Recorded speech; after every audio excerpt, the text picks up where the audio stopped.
ਅਫਗਾਨਿਸਤਾਨ ਦੇ ਵਿੱਚ ਡਾਲਰ 81 यानी 81 रुपए ਦਾ ਵਾ। ਹਾਲਾਂਕਿ ਉੱਥੋਂ ਦੇ ਲੋਕ, ਉੱਥੋਂ ਦਾ ਵਜ਼ੀਰੇ ਖਜ਼ਾਨਾ ਕੋਈ ਅਮਰੀਕਾ ਦਾ, ਬਰਤਾਨੀਆ ਦਾ, ਕੈਨੇਡਾ ਦਾ, ਪੈਪਰਾਡਾਈਨਸ, ਆਕਸਫੋਰਡ ਦਾ ਪੜਿਆ ਲਿਖਿਆ ਨਹੀਂ। ਇਹਦੇ ਬਾਵਜੂਦ ਡਾਲਰ 81 रुपए ਦਾ ਵਾ।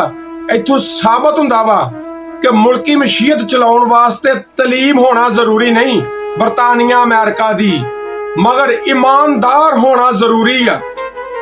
ਸਾਡੇ ਪੜ੍ਹੇ ਲਿਖੇ ਲੋਕ खुश आमदी इन्ने हो गया जिहदा तुसीं तसव्वुर नहीं कर सकते। तुसीं चंद दिन पहले एक साबका PM शहबाज शरीफ साहब हज़ारां पढ़े लिखे बंदियां नूं एक वाकिया सुणाउंदा वा, कहंदा कौमें कैसे बनती हैं। इन्नी गल कह के आंदा 1980 की दहाई में मैं जापान में गया, वहां फैक्ट्री में मैं थोड़ा सा चला तो मशीनों की आवाज आ रही है।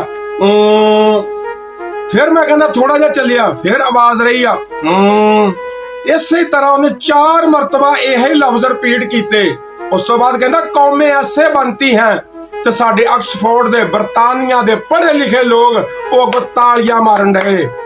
काश उन्हां दे विच हुंदा कोई अखलाकी जुरत, कोई दिमाग हुंदा, पुछदा कि मियां साहब सानू सुनाया की है। यकीन करियो फिर सैरा बानो दी गल याद आ गई है कि ला लवे जुत्ती ते कोठे ते बनेरे उत्ते 100 रखे ते एक गिने।